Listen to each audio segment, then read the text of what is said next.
If you love boxing, you're gonna love this. Hello and welcome to episode 13 of the BoxNation Podcast. I'm your host Dev Sani, and joining me today is a man who has never called a spade anything other than a spade. It is, of course, Mr. Steve Lillis. How you doing? I'm good, Dev. What did you say, 12 or 13 there? This is number 13. Oh, we're flying, mate. It seems like yesterday we started doing this podcast. Unlucky for some, hey, but surely not for us. Not for us, mate, sitting in this lovely little room that we congregate in. This is the one. And Steve, what you been up to? Have you been calling spades all week, or what? Not quite that. I'm still recovering from Zelfa's loss at the weekend. Yeah, but I'm sure you're going to put that one on me in a little while. Yeah, we will talk about that coming up. It's an unmissable podcast. There's so much to discuss, as Steve mentioned there, from this weekend's action. Steve caught up with the former Young Boxer of the Year, Mitchell Smith. What a story he's had. What a career so far to date. So many ups and downs. That's a tremendous interview coming up. Undefeated Mark Heffron has his sights on British middleweight champion Tommy Langford.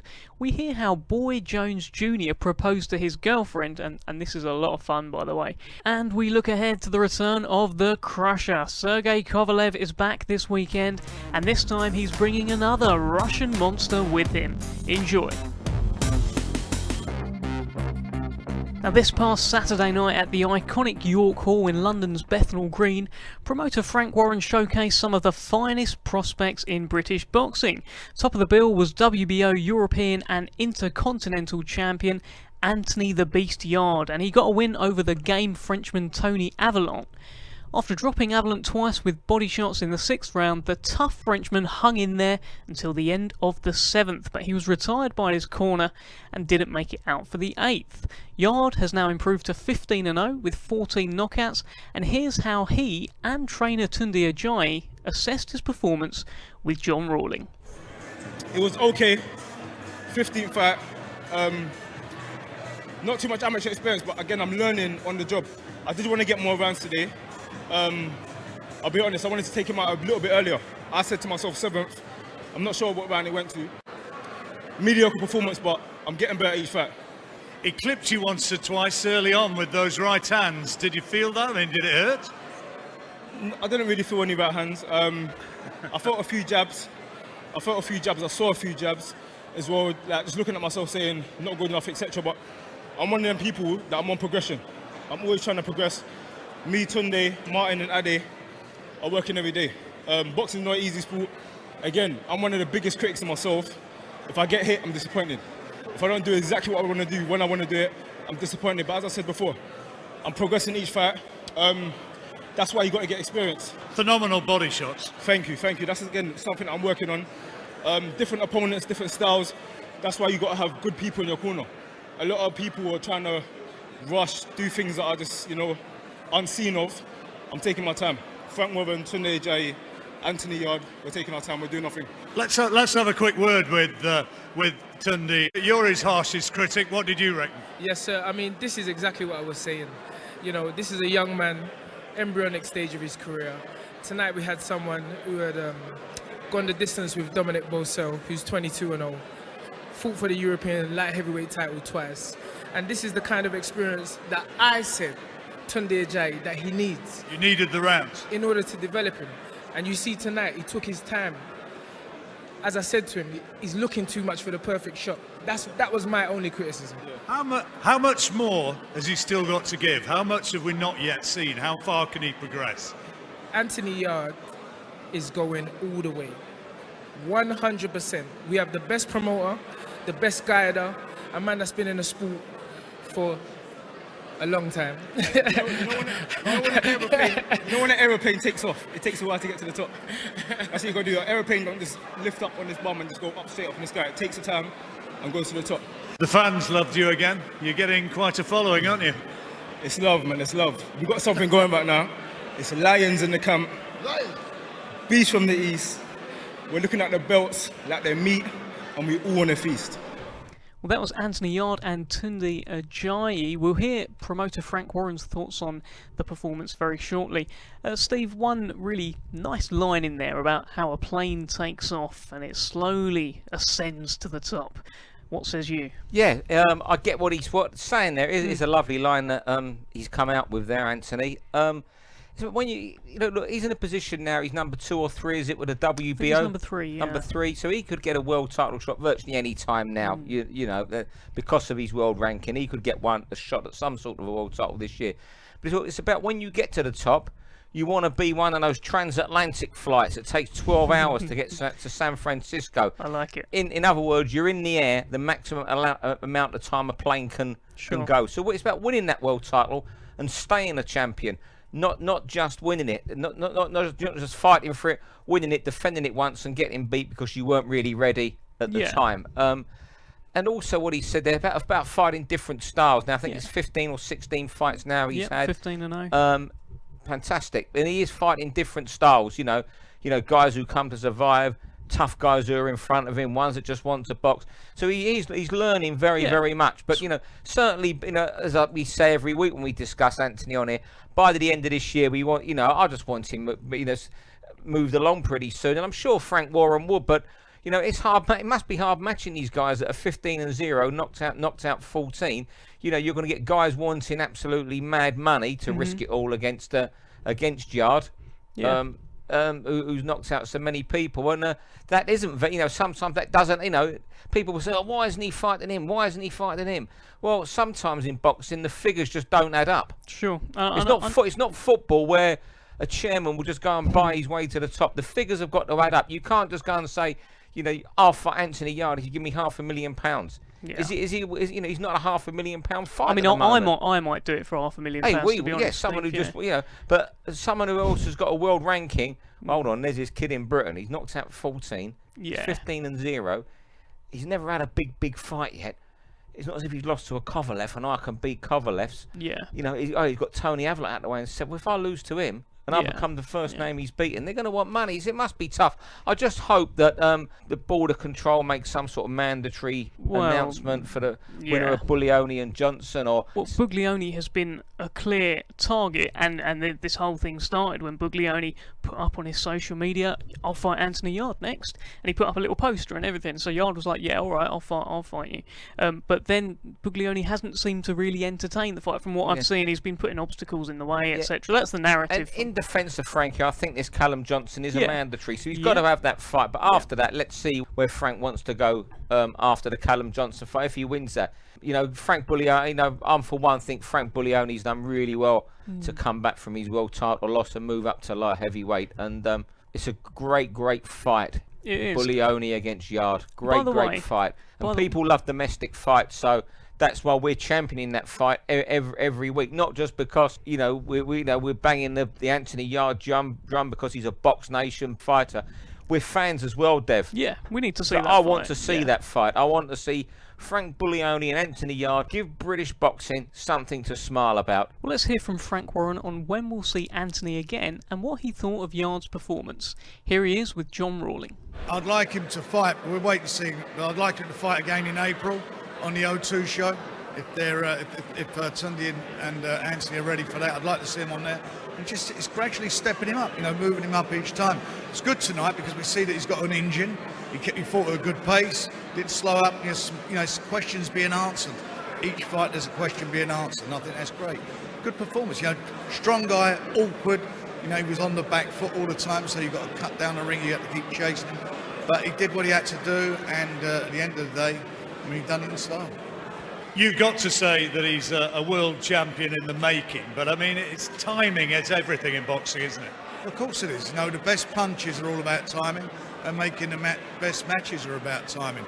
But he's still got, he's still learning. He's still got to learn, and he is learning. He's got a tremendous trainer and coach, and he's a great pupil. He listens, and you know what he wants. You can see each fight there's an improvement each time, and that's really what it's all about. He's a class act. He's a good fighter, and as I say, for me, I think the way he's going, I'm sure he's going to go on some really big and better things.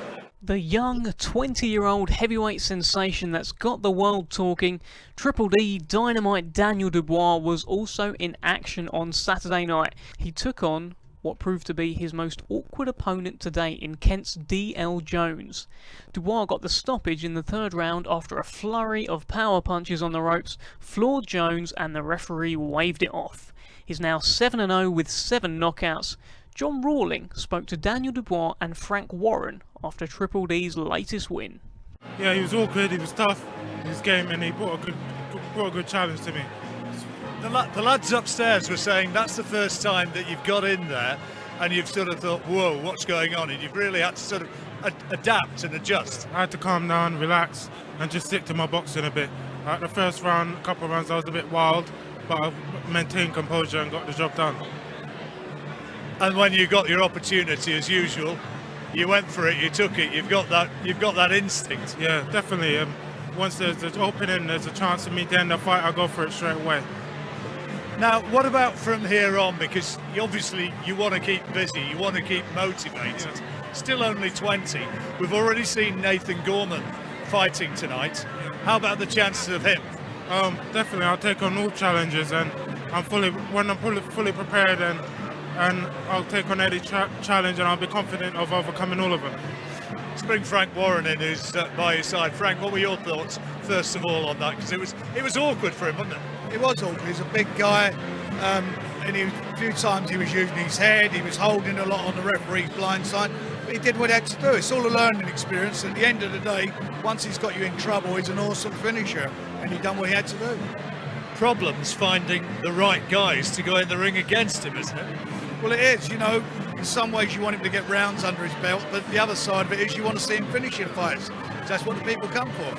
We spotted an old boy sitting at ringside. I'm not saying just yet, but Derek Chisora sitting watching on him, and he's ideal somewhere down the line. I'm quite sure he is down the line, and let's see, maybe by the end of the year we could do that. In the meantime, Daniel's will be fighting on the 14th of April on the undercard of Billy Joe Saunders and Terry Flanagan's title defences at the O2, so he's going to be out again and we're going to keep him busy.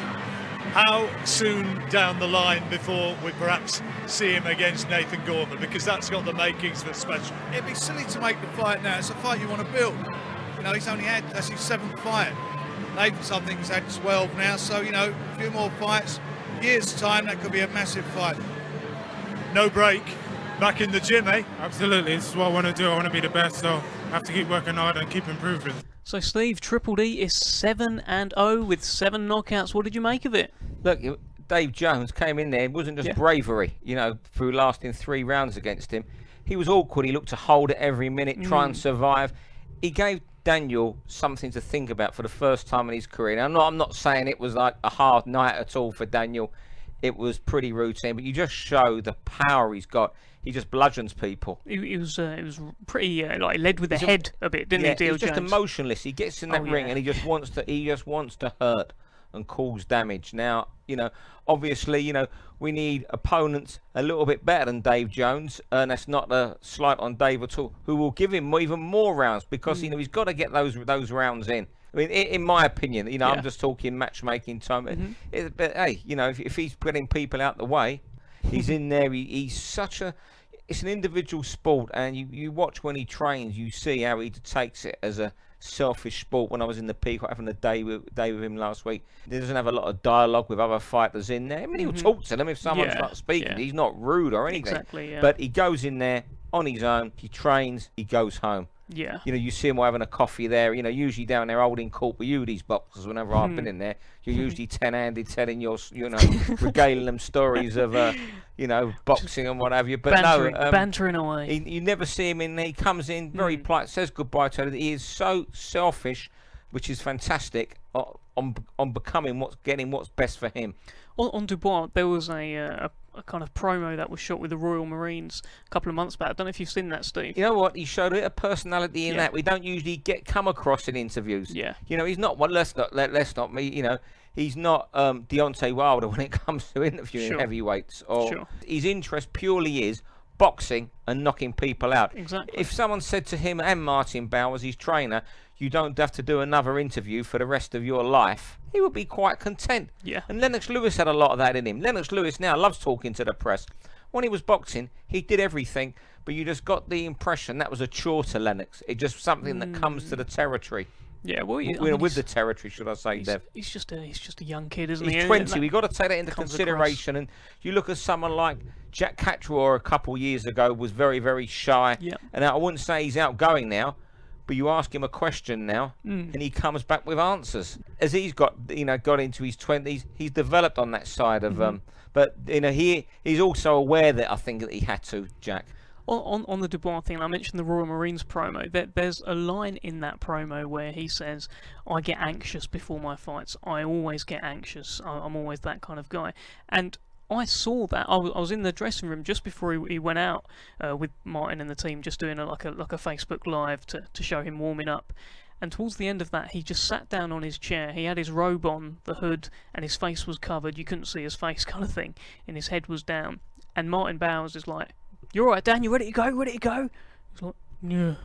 And he just kind of like is forcing the response out. You can tell there's the anxiety. I went in there after he fought, and he's smiling, he's laughing. He had Tony Bowers on the phone. He's like, "Oh, you all right, Tony? Yeah, thanks." All that sort of thing. Fantastic. You know what? That's a terrific insight there, Dev. And you know what? Nigel Benn, before any fight, whoever he was fighting, Nigel Benn used to get so nervous. He would speak. I've never been in Nigel Benn's dress, but he'd speak about how he'd be, bricking himself before a fight, just what could happen to me. And maybe, maybe Daniel's one of those guys who'll be a brilliant poker player, because when he walked to that ring the other night, I was just watching at home, and I just said to my wife, "This guy is just pure business. Yeah, he's not there to be anybody's friend." He's cold. Cold. He's very cold. When the referee brought the two guys together, and he stands in the middle, and the camera focuses on Dubois. My goodness, that is just so cold, the look that he had. It reminded me, actually, there's just that particular one, it might be a bad example. Remember when Canelo and Golovkin faced off ahead of their fight, and Golovkin, the way he looked at Canelo was just like, goodness me, how cold is that? Dubois got that all the time. It's funny you say that about Triple G, because he has got that steely look when he looks at people. You see this nice guy, smile, softly spoken in interviews, perfect gentleman. But you look at all the face-off he does. There's a very cold, interior there. And Nathan Gorman kept busy on the show with a KO win over a late replacement. He's got a bit of momentum heading into it. It sounds like he's going to be on the Elland Road Selby Warrington show. And Frank mentioned it's going to be a down the line kind of thing. They're in no rush really to make Gorman Dubois just yet. The thing to do is just keep Nathan really busy, and also with Nathan, we know his ability. Also get his profile out there as well, because they've got to build their profiles up to make this the big heavyweight fight we think it can become. Well, it's one that we certainly look forward to at some point in the next few years. I think Frank said it maybe at the end of next year, perhaps. He mentioned there, and I'm happy with that. I'm more than happy with that. Keep them both unbeaten. Frank will be able to match them to keep them unbeaten. And now we've got a blockbuster heavyweight fight. Now, there was a huge upset at the weekend, as Steve mentioned at the top of the show. Previously undefeated and the precocious talent Zelfa Barrett was knocked down and lost a majority decision to the tough Scotsman Ronnie Clarke. The fight was a York Hall Classic, which had the fans on their feet. Clarke picked up the IBF European title, but probably more importantly was the scalp of the young Manchester prospect Barrett. Steve, what happened? You know what? I've been in boxing many years. Okay, it wasn't a Tyson Douglas type upset, let's get that straight. But Zelfa Barrett losing to Ronnie, I'm still in a state of shock. Myself and many others, because it wasn't just me really beating the Zelfa drum. There was people who know boxing better than me. I was with Carl Frampton last week, and before we did the interview, I said, what's happening with training? Mentioned that where they were going to train this week for his fight with Nonito Donaire in April that we got on BoxNation. And he said, I'm going to spar Zelfa Barrett at some stage. Want to spar that kid. What a talent. And you go around gyms and boxers say, what a fighter that Zelfa Barrett is. Yeah. And boxers who don't even know him, who have seen him, there was no excuse for the other night. I look at it, I think, he was big for a super featherweight. Why have they brought him in just over 9-2 the last two fights? I'm trying to cling for something to see what went wrong, but it was just like you would never have had him down to have been that elite prospect prior to Saturday night. Yeah. If you'd watched the performance. All credit to Ronnie Clarke. I know Barry Jones and Buncey fought the right man one, but had it close. I had no problem with the 116, 111 at all. No problem whatsoever.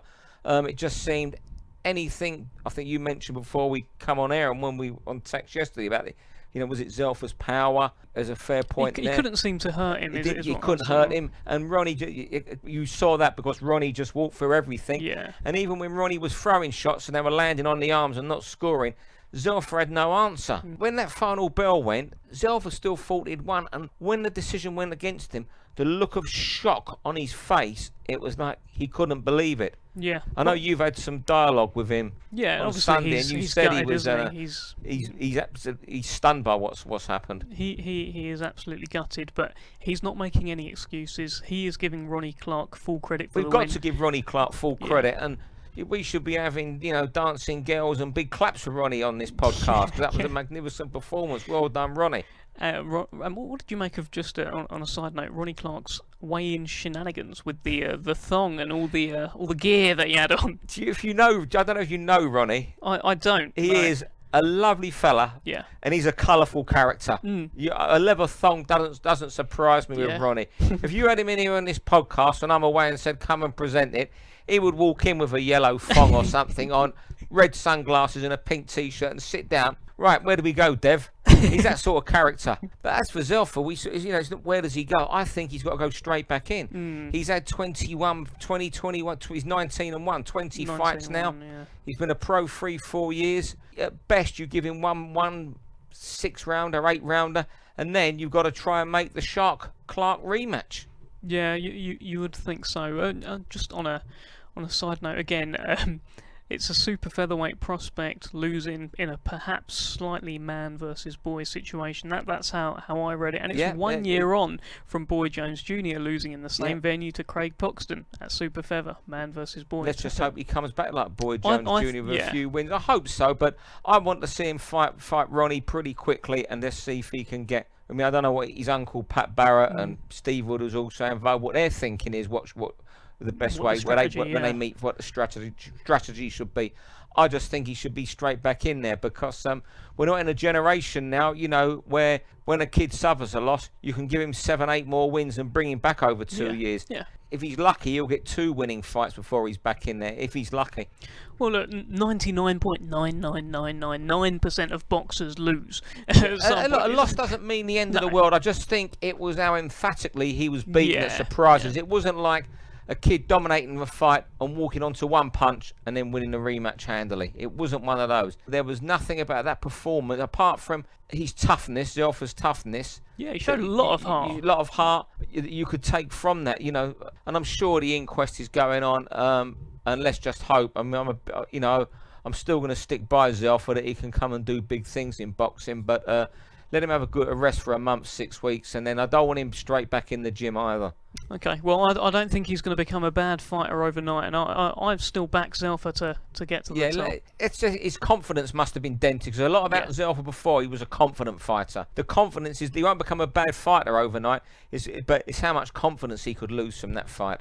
Absolutely. Well, what I would say is I think Zelfa, Daniel Dubois and Anthony Yarde all learnt something. Zelfa more than anyone, but they all learnt something on Saturday night. Nathan Gorman not so much, so it was a late replacement. The Gorman fight wasn't ideal, but you know what? People were, going, taking a mickey out of Nathan on Twitter and the opponent, but what does he do at 2 days' notice of the match? This is what we can get. You either take it or you don't fight and don't get paid. This is his job. He had to take the fight. No one here, me or yourself, are going to say, wow, that was sensational. Look who we got out of the way. It was either that or don't fight. And that's the business of boxing. Stay in there, bang the guy out, move on to the next one. He did what good fighters do to fighters on up to it. He just got in there and got him out of the way. Exactly. Now, look, let's go back down to £130. We were talking about Zelfa Barrett. Well, actually, this may be a few pounds over 130, but this man made his name at £130, the super featherweight division. Mitchell Smith was widely touted as one of the hottest prospects in British boxing a couple of years ago. He picked up area, English, and WBO, European and Intercontinental titles. He also picked up the prestigious Boxing Writers Young Boxer of the Year award in 2015. He got some impressive wins, some of them highlight reel knockouts. He then appeared to go off the rails outside of the ring and suffered a loss in December 2015 to the unfancied George Jupp. Here's Mitchell Smith explaining what's happened in his life with Steve Lillis. Mitchell, thanks for joining us on the podcast. First question, where have you been since last May? Boxing's missed you. Unfortunately, I had to pay a price for a silly mistake I made outside of boxing. And I spent a little bit of time in jail last year. I'm not going to go too much into detail, but I was unprofessional outside the ring and paid the price for it, and I had to spend a little bit of time away. So, yeah, I'm back now. I'm back training now. Back training the last sort of 3-4 weeks now. And I'll be looking at getting back in under the lights in the summertime. Was it hard for you getting back in the gym after your time away? I'll be honest with you. I got out, and I wanted to be in the gym sort of November, December, but unfortunately I broke my foot working on a roof, so I had to sort of sit back over Christmas and just wait for it to heal. And like I said, I've been back now. It's what I've always wanted to do, and I'm back doing what I love now. So like I said, I'll be back out in the summertime. So yeah. And you said that you was working on a roof. Are you now having to work as well as train to make ends meet? Yes, I am, mate. I've still got to pay the bills. I've still got to put food on the table. So it's unfortunate, but when you're acting an idiot outside of boxing, it's a lesson to the youngsters that are starting off, I suppose. Don't go down the same route I did. No, listen, it's all about maturity at the end of the day. And this time I'm sure I've grown up and I've paid a price for it. And like I said, I'm back working now, unfortunately, but. Like I said, hopefully I'm back summertime and I get a few fights under my belt. I'll be able to come away from work and concentrate on full-time boxing. So when are you training in the evening at Adams then? No, I'm actually training over at Bushy Boxing Club at the moment, just until I get sensibly fit and I'm back to sparring level. And then me and Adam have already spoke on the phone. We're looking at getting me back into the gym in the next couple of months, back sparring with Michael Conlon and Ryan Burnett. Yeah, and then you've been a pro now nearly 6 years. Given all the performances you were delivering early doors, what's it like not being too far up the ladder, shall we say? Well, like I said, I've liked the highlights of everything I've done. I've liked the highlights of it. Unfortunately, it's not the way that I should have been kept grounded, but no one could tell me. I thought I knew it all, and like I said, I've paid the price. But I think it's done me a favour in a good way that I've paid the price now, because I know what I've got to do now. Now I'd like to say that I've been at a decent level in the sport, quite early. And it's that's nothing to what I think I can do. So bearing in mind I stay in the gym after the next time. There's nothing I can't do. So yeah, it's obviously it's not nice, because I should be up where everyone else is now. But like I said, I've paid the price now. And of course we've got to take into consideration you're only 25, so there's a lot of time on your side.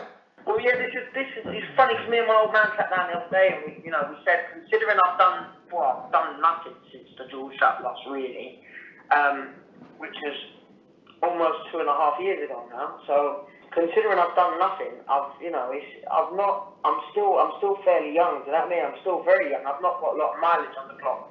I've not been in hard fights. I've not really been hit. So it's not like I'm a damaged fighter. When I get back, I can get back and I can we'll do it all over more. What weight will you be coming back at, Mitchell? Just under the 10 stone mark, I'd say. Just to get a feeling back. I mean, my last fight was at 10 stone too, so I'll probably come back just under 10 stone.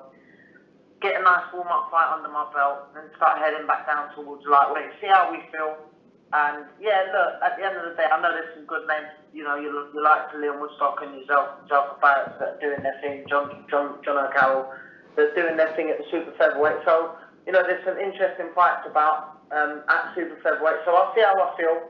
I can't. I've been up to 12 stone, so I can't stop saying, oh yeah, I'm going to come straight back down to 9 stone 4. I'm going to have to see how I feel. But like I said, there are interesting fights there, and they're fights that I do want. Bearing in mind that I get a couple of wins under my belt. But right now it's just about getting back into the ring, looking good, and then we can crack on and start talking about people. And just obviously Zelfa and Leon are potential opponents. What's your opinion of both of them? Yeah, I mean I rate Zelfa out of the pair of them. If there was to fight, I would tip Zelfa to beat Woodstock. They both seem to be doing their thing. I'm not doubting that Woodstock couldn't beat Zelfa on his day. But like I said, they both turn up on the early games. I think that Barrett showed me a little bit more in class out of the two of them. But like I said, both good fighters, both young, both hungry, both fresh, and with me potentially in the mix as well, and John O'Carroll. It's an exciting division, potentially. You must have thought when you early in your career, when you were bowling everyone over, and you might not even then have been at your fittest, you must have thought this was the easiest job in the world, boxing and chinning everyone. Well, that was my fault. That was my downfall, unfortunately, Steve. That it come too soon and too easy for me, I think. Looking back now, I probably should have been pulled back a little bit, and I probably should have been grounded a little bit more, and I don't think I should have been even though I'd won in the Continental and WBA European titles, I don't think I should have been in or had them belts just yet, because realistically I wasn't ready for them in maturity wise. I weren't grown up enough to be able to handle the highlight and the high, the highs of it, and I let it all get to me, and unfortunately it all fizzled out. Well, now you seem to have seen the error of your ways. What can we expect from you when you do return now? Well, I don't think you'll ever go in this without not seeing me knock people out. Obviously, you're always going to get that. I've always wanted to knock people out. So, I'm just hungry now to just succeed. I've wasted a lot of time. For me, just be a lot more grown up, a lot more respectful. Just a hungry person to succeed, really. Like I said, I get a couple of fights under my belt. Throw me straight in the mix with anyone, And bearing in mind that I'll get 2 good wins under my belt, I'm ready to get in the mix with anyone. That was Mitchell Smith. Do you think he will ever fulfil his potential? You got a coin, I'll flick it in there. Who? I'm not here to say I don't know, but who? Look, please fulfil your potential, Mitchell. Yeah. I don't know. We're there. Yeah, okay. I'll tell you what. I'm going to say I'm a doubter right now. Right. And Mitchell will understand why. Yeah. Because we've heard the talk from him before, and it's gone wrong. Something's gone wrong for him away. His weights let him down before. It cost him the Jules Jupp fight. There's been ill discipline throughout his career. So yeah, I've got to be one of the doubters. You know what? But I like him so much as a person. There's few fighters I would want to prove me wrong. I've got to be honest, Dev, I've got my doubts because we've heard the talk before from Mitchell. Yeah. We've seen glimpses of him that were brilliant. We've seen fights when he's won where he hasn't looked so good. We had the Jules Jupp fight where he just absolutely messed up the weight. I remember seeing him at the weigh-in and he was soaked to the skin. We've been trying to lose weight. He believed he was invincible. He did. He had that behaviour. He talked it up, didn't he, ahead of that fight? He had behaviour at the press conference that week where he attacked Derek Granger verbally. The trainer of Jules Jupp. He let himself down there. In that interview, we heard, as always, an honest and open Mitchell Smith. Yeah.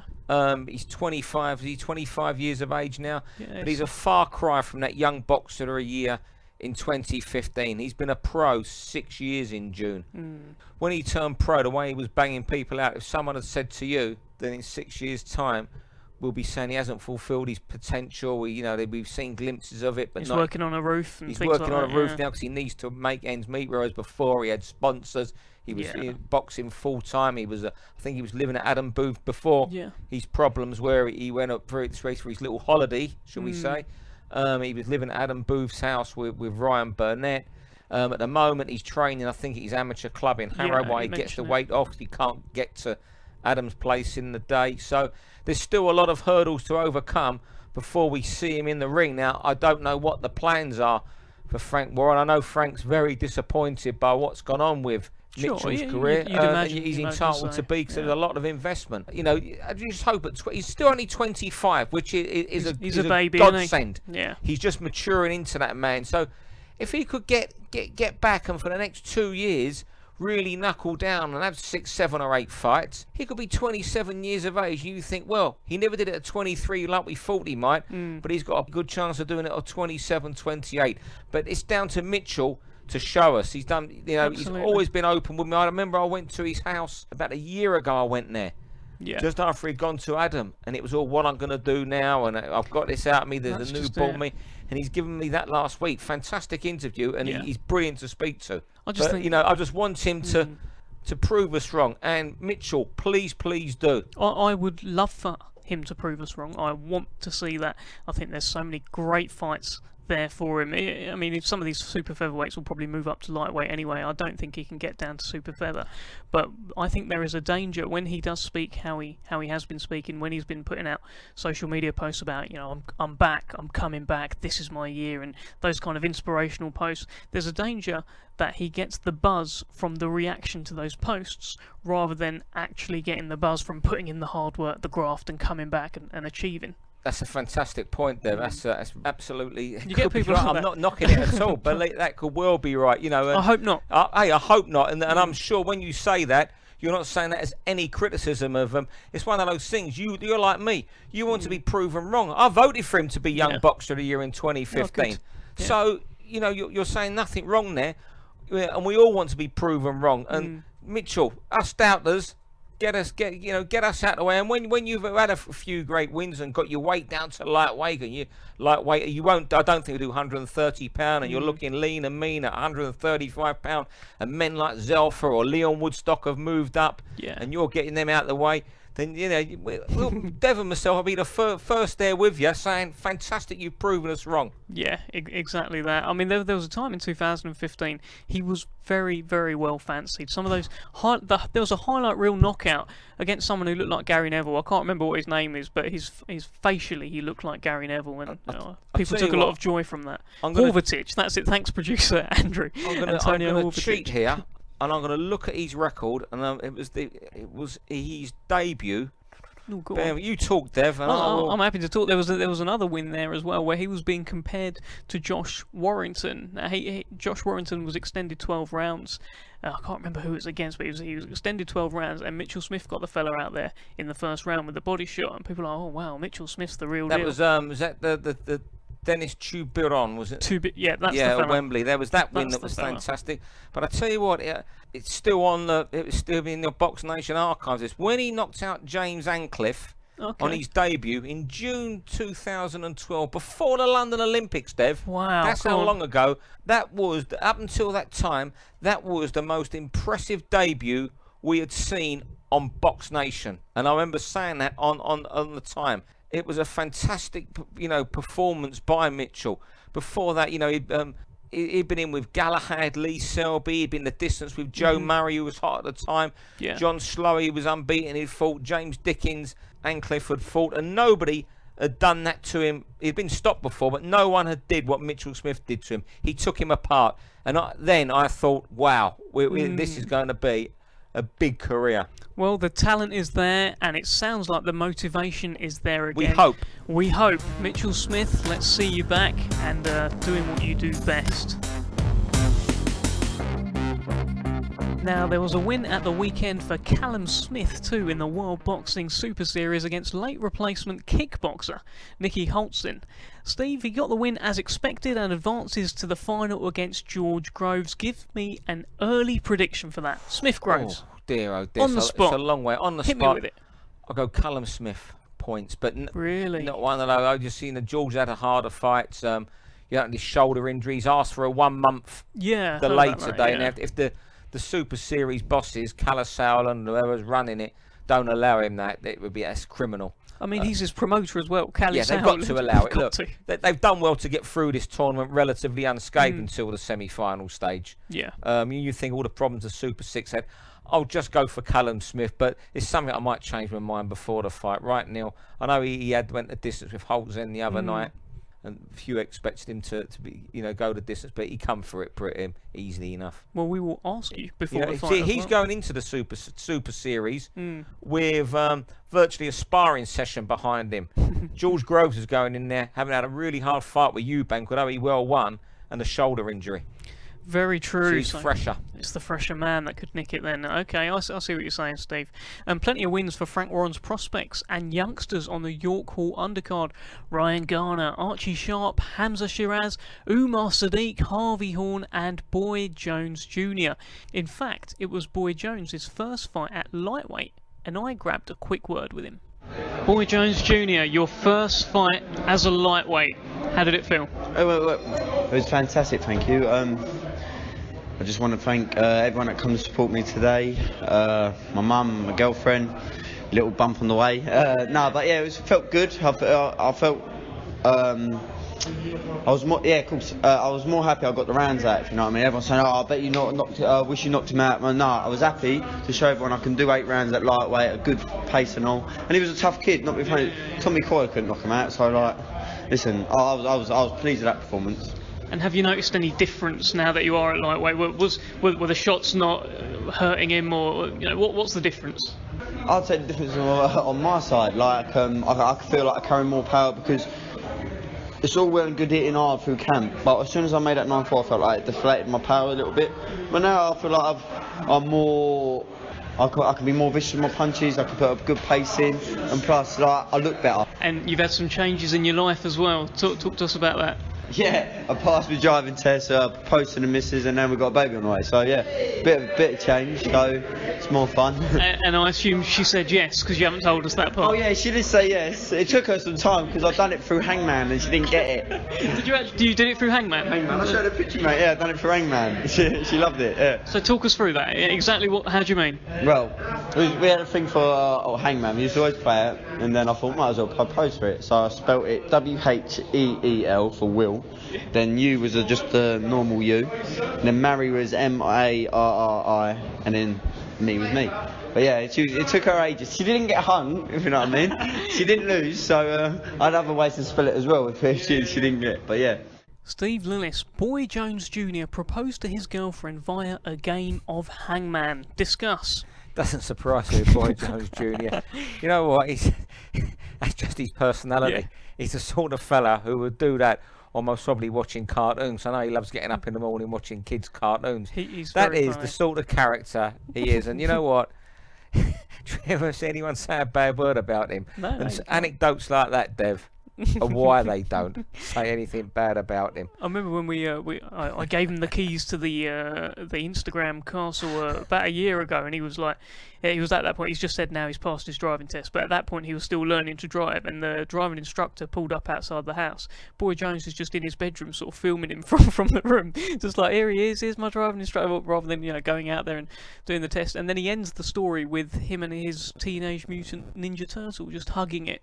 Wonderful stuff. I wish I could dig it out. Wonderful fella. I mean, that's it. You know, he's such an infectious character. I defy anyone not to enjoy his company, being around him. He's just that sort of personality, and we get to know a lot of the boxers over the years. Here some better than others, and Boy Jones always one of those guys who's very warm, almost as if he can't believe he's here boxing professionally because he had a tough upbringing.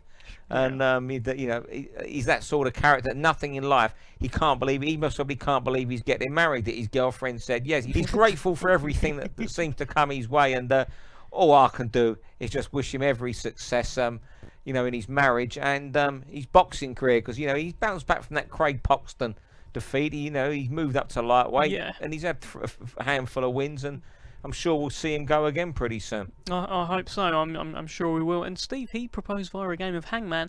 How did Steve Lillis propose to the now Mrs. Lillis? Well, because it's a boxing podcast, I can tell you. Go on. I went to South Africa for Lennox Lewis Hassim Rahman. You know me, I watch my pennies. Sure. As you know, as everyone knows. And rings and diamonds were cheap in South Africa at the time. Okay. The rate was pretty hot. My man did okay, did he? Your man did okay.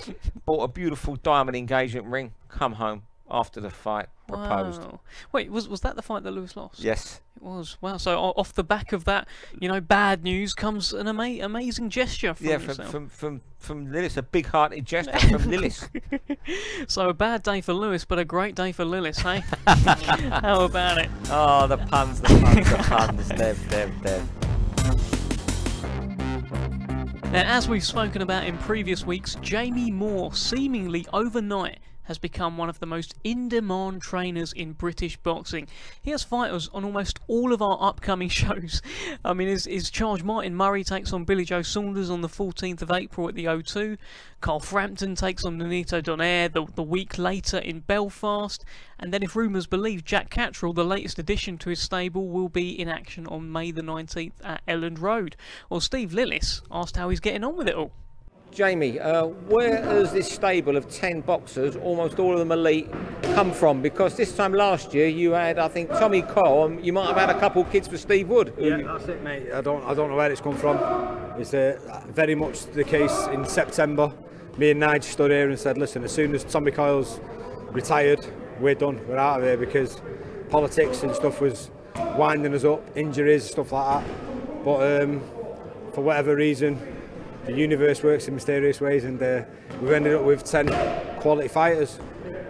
How has it happened? Because although you're a fantastic fighter and you quite rightly recognised one of the best Britons not to win a world title, but how's it happened as a trainer when your track record is okay, but you haven't, it's usually when someone's had a world champion, everyone goes running to them. Exactly, yeah. Do you know what? I've got to be honest, the Tommy Coyle thing basically came from Steve Wood, and I worked with Tommy, I've worked with him for 5 years now, but the second fight I had with Tommy was outdoors in Hull against Eddie Matthews. He was straight in the deep end, really. And then off the back of that, Matthew Macklin asked me to go to Marbella and train him over there. And then the next fight I was involved in was topping the bill in Atlantic City. So I've very much been through in the deep end. We topped the bill again against Luke Campbell, outdoors. So I've been involved in some big corners. But even when I was fighting, I was helping Oliver in the corner, who's one of the best cornermen I've ever come across. So I picked up a lot of stuff off him. I was helping him in the corner when I was fighting, so it's not like a new thing to me. And yeah, I mean, I have been thrust into it pretty quickly. I'm 39 years old. I think I'm definitely a young trainer, but I think the lads can probably relate to me a little bit more. They know I'm a little bit more sort of relevant to this era, and I never envisioned myself being a trainer, so I don't have an idea in my head about the old school mentality of this is how you do things. I'm very much into the modern sort of era of training, and I combine the two. So I take all the best attributes of the old trainers of the people who I've come across, and I take the science and the nutrition side of it, and I've combined them both together. Plus, we've created a good atmosphere, and I think probably the part of the reason for that is because we're young and closer age-wise to the lads.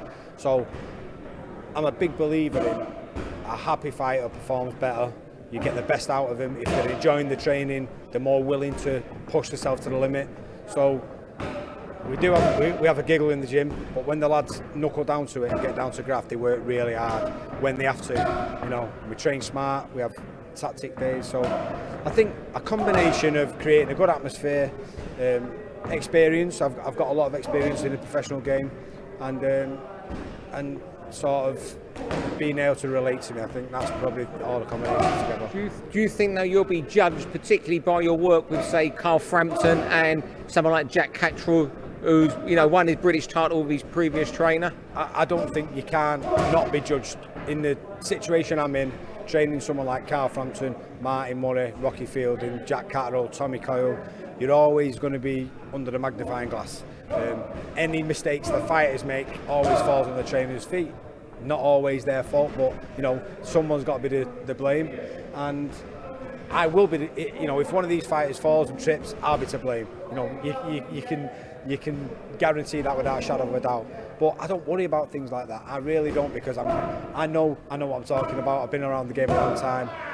I've got a stable full of good fighters, and good fighters are easy to work with. I've got younger fighters coming through who you're developing and learning, but some of the lads who I've got in the gym now, it's basically setting out tactics and game plans and getting them sharp and ready and into the ring physically the best way possible.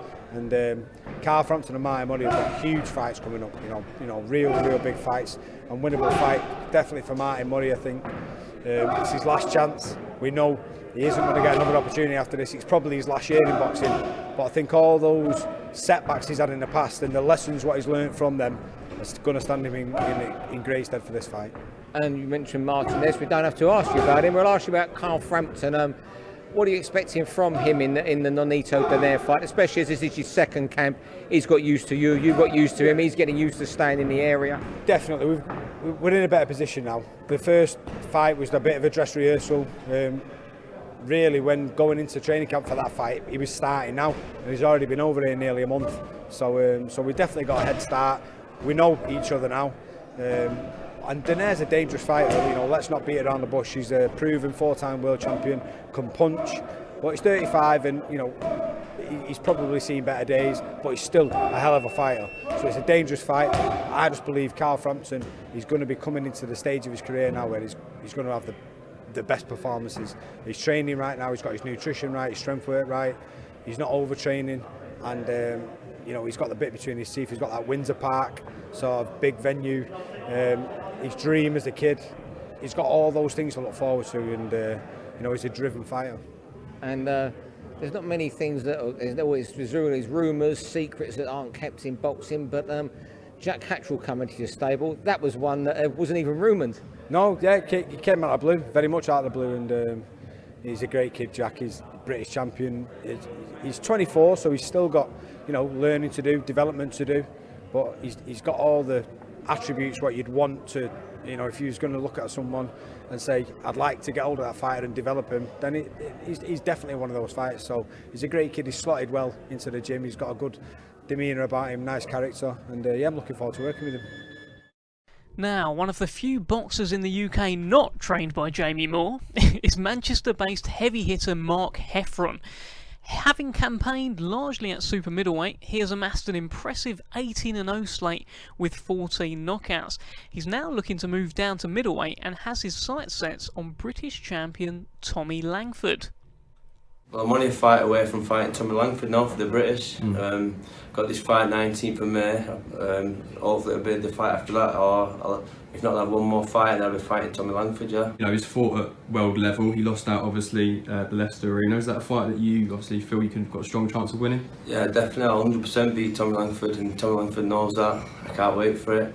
As soon as the fight comes, I'll be grabbing it with both hands. In terms of style, obviously you call Kid Dynamite for a reason. What kind of fight would you expect to have with Tommy if it were to happen? I expect Tommy to run. I'll be chasing him. I'll be cutting down the ring and I'll be knocking him out.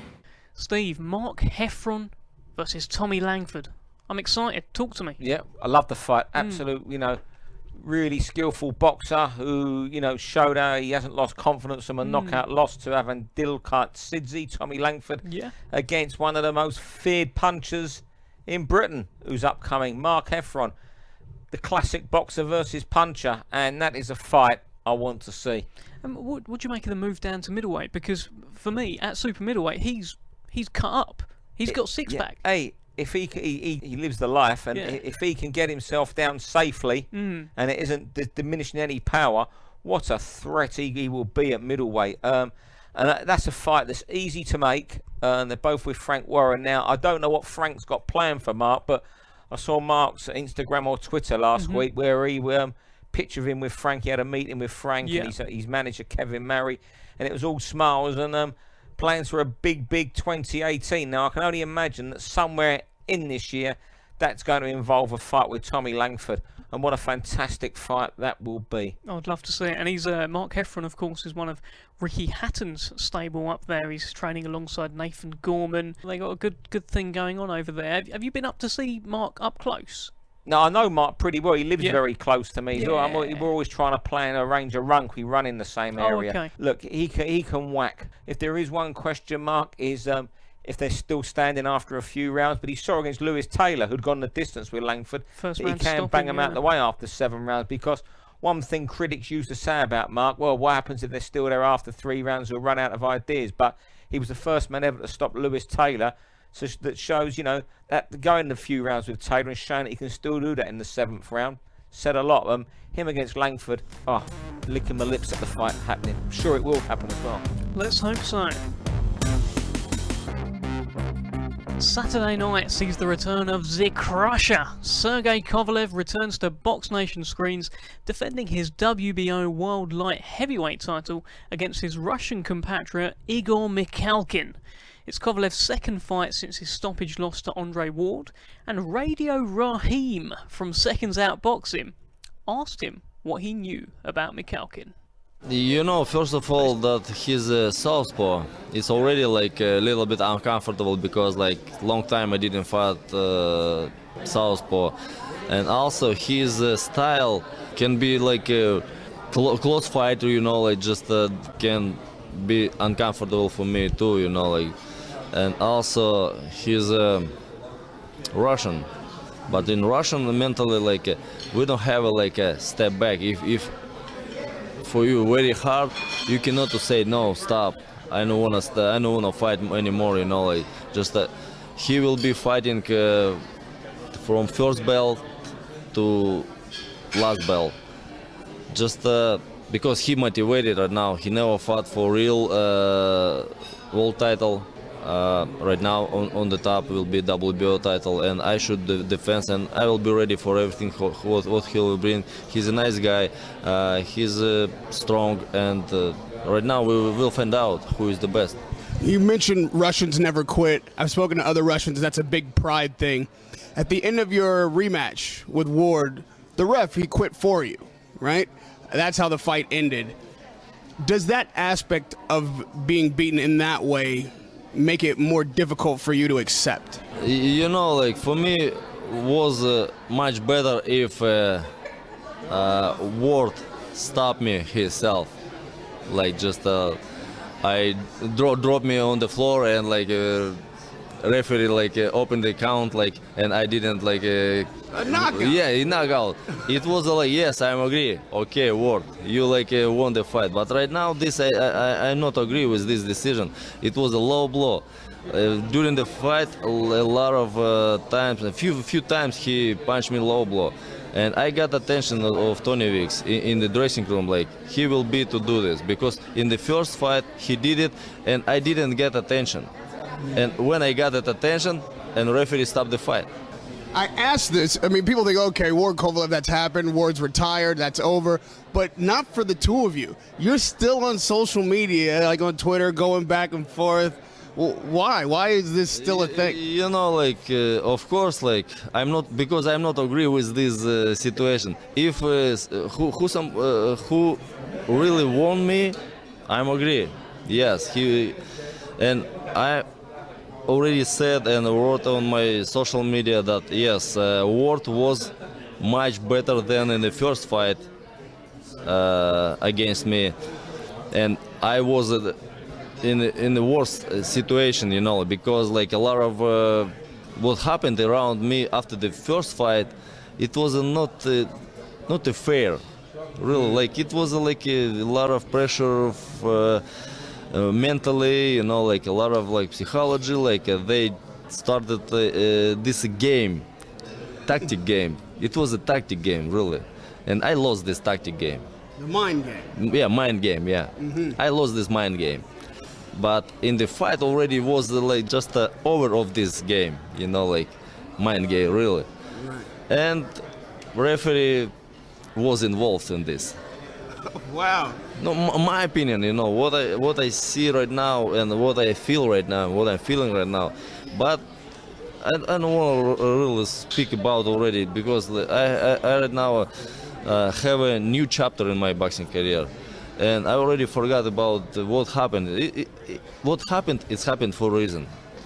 This situation teach me that I should to use a boxing gym and sport mode every day, not like I used to be before. Well, a big thanks to Radio Raheem there for that interview. He is one of my favourite faces in boxing. I really love the way he just says Radio Raheem here, and that's, you know, I'm a big fan of that sort of stuff.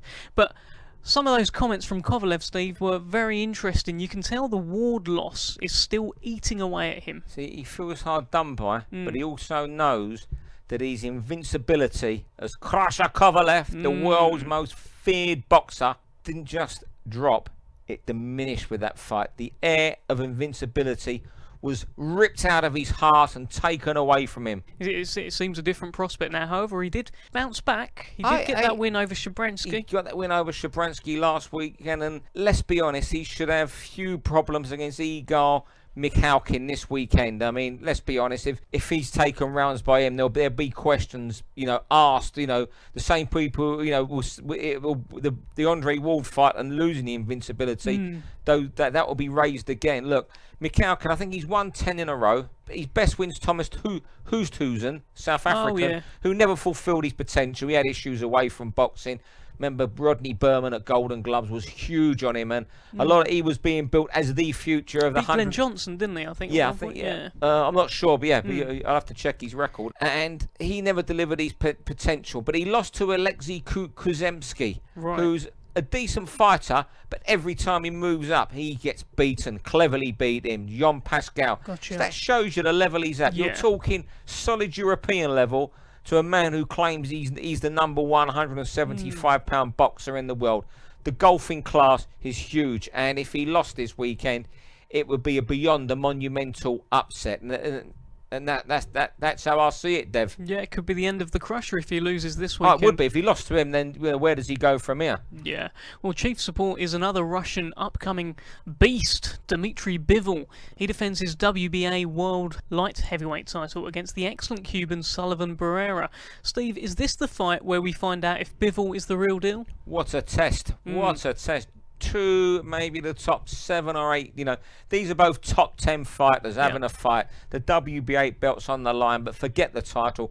This is a fight for Box Nation. Bivol's got the Kovalev type reputation he's building, and I was reading up on him over the weekend, and if I can quote Bivol, when I was young, very young, I went to Prague and I watched Sergey Kovalev fight as an amateur. I looked at him and I watched him fight, and I said over and over to myself, I can be just like him.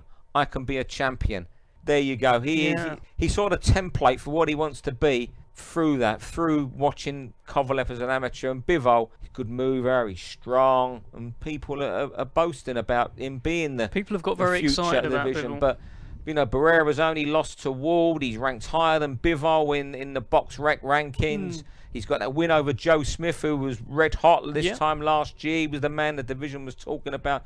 And what a division the light heavyweights are. Adonis Stevenson, WBC, Badu Who's Jack. that first one? Sorry? Adonis Stevenson. Is he still a boxer? Oh, he's fighting Badu Jack. We'll cut him I some jest. slack. Badu Jack. There's, Gvozdik, Baturbiev, your man. Joe Smith Jr. is still about.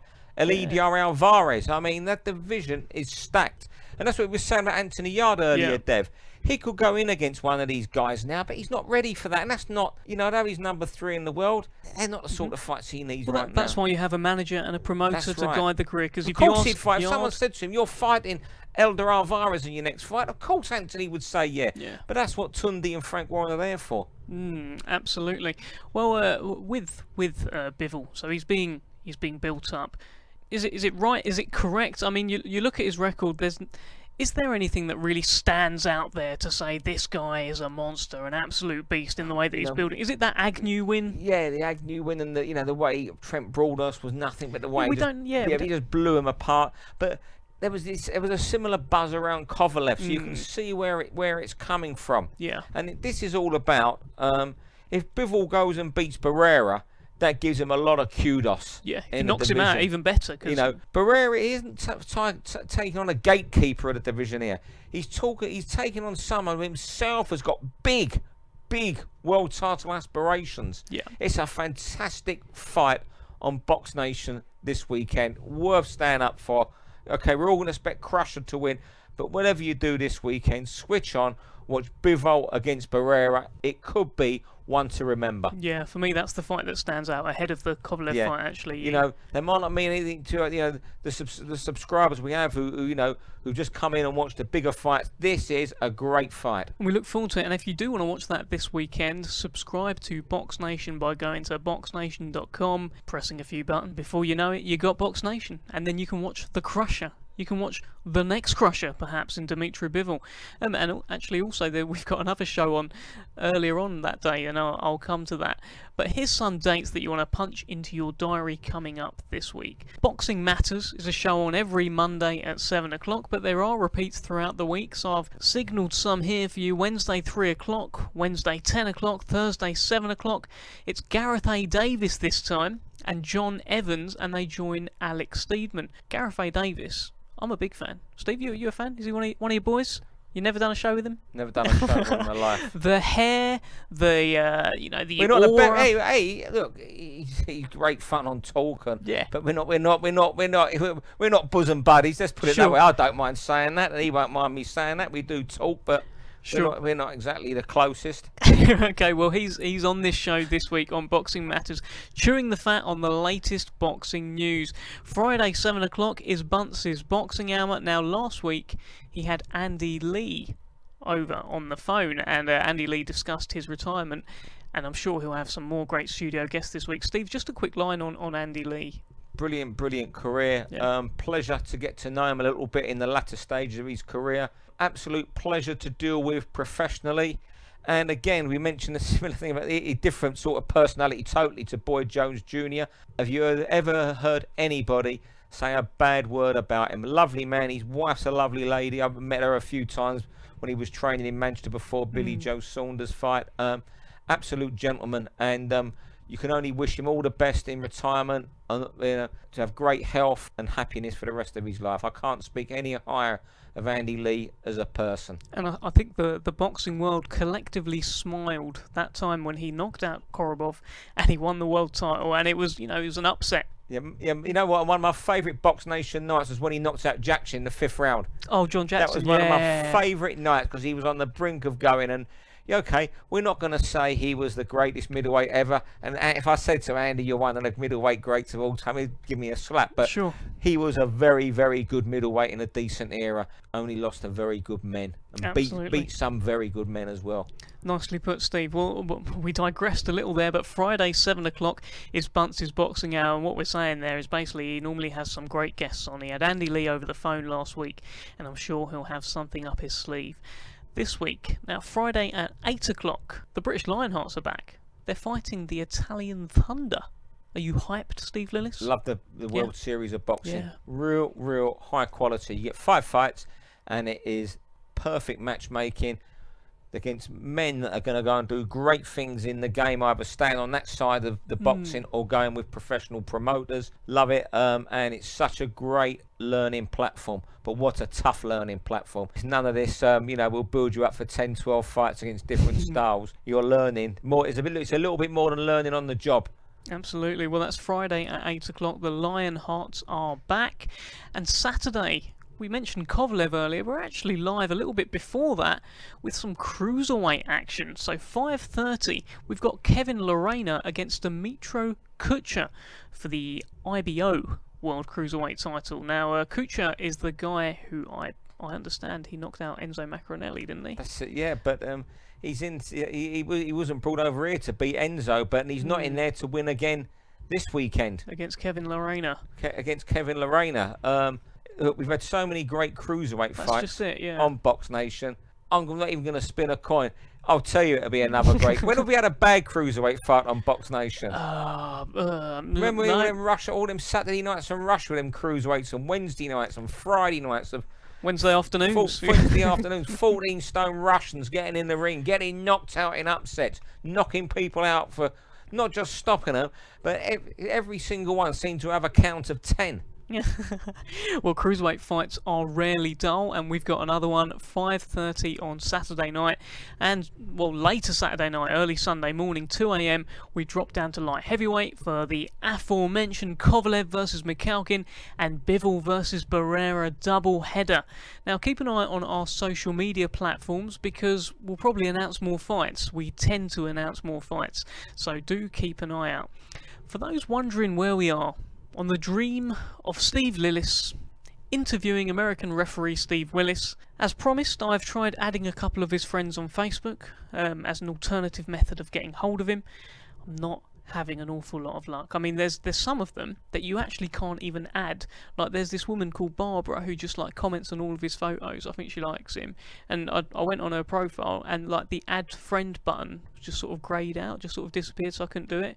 But I've poked him because I didn't know you could do that. You've poked him, you've done everything. You can't do much. Well, look, I'll tell you what I'm going to do. I'm going to get onto the MDs here, our bosses. I'm going to speak to Jim McMahon, George Warren, Frank Warren, and I'm going to say, put Dev Sani on a flight to New York, and he's going to doorstep him. you know, I'll do it as well. Just for you guys listening, I will do this. But actually, the last thing that I've done now, yeah, I've poked him. Sure, that's great.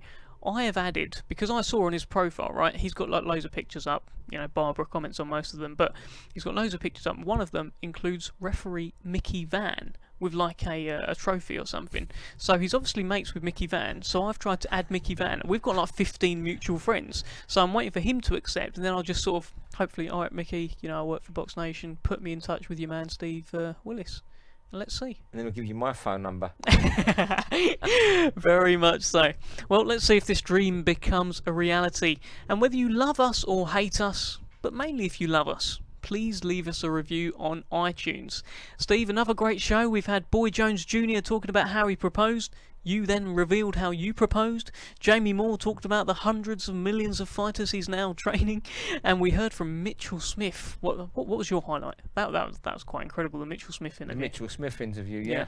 I think and let's just hope he meant what he said. Let's hope so. Remember to tweet us any comments at BoxNation TV, at Steve Lillis, at SarniDev. And remember to subscribe to the best boxing channel in the world, 24/7 boxing, at BoxNation.com. Some sad news in boxing this week. British boxer Scott Westgarth died after a fight on Saturday night. He fought and won a light heavyweight contest at the Doncaster Dome against Dex Spellman, but was soon rushed to hospital in pain. And then news broke this morning that he very sadly died over the weekend. Steve, an awful tragedy. It's difficult to know what to say, really. I understand you've got a point you want to make on it. Yeah. First of all, a real tragedy for boxing. You know, it was a 31-year-old man making ends meet as a boxer, worked as a chef in a hotel in Sheffield. He's from the northeast of England originally, loved playing for his village cricket club, just lived a quiet life, was more than capable boxer. And just, we heard on Sunday that it was quite a bad injury. But you know what, it was still the guys on Twitter and social taking the mickey out of Zell for losing, getting involved with rows with Paul Smith and having a go at Callum Smith. You've got to realise what these guys go through, and sometimes these guys on Twitter should take a step back and realise what these boxers go through when you call them quitter, when you say on a reply to a BoxNation feed and said your GIF should be Zell for Barrett getting knocked down, when you put a little thing up on a Monday morning or so, whoever does that, they should just think for a minute sometimes, fellas, because these guys put in a lot. And you know what, with Scott, his last interview with Bob Westerdale, who covered his career extensively in the Sheffield Star, there was a quote from him: "Boxing is about taking risks, and I will take them." So you think what he was referring to was that he was stepping up to 10 rounds against Dex Spellman, fighting that distance for the first time, and was the underdog. That's what he was taking off. He wasn't thinking this could happen to me. The risk he was talking about was being an underdog in this fight. And all I can offer is my condolences, like you do, Dev, and everyone at BoxNation too. Scott's family, his friends, Dex Spellman, his opponent, and Glyn Rhodes, who looked after him, and Steffi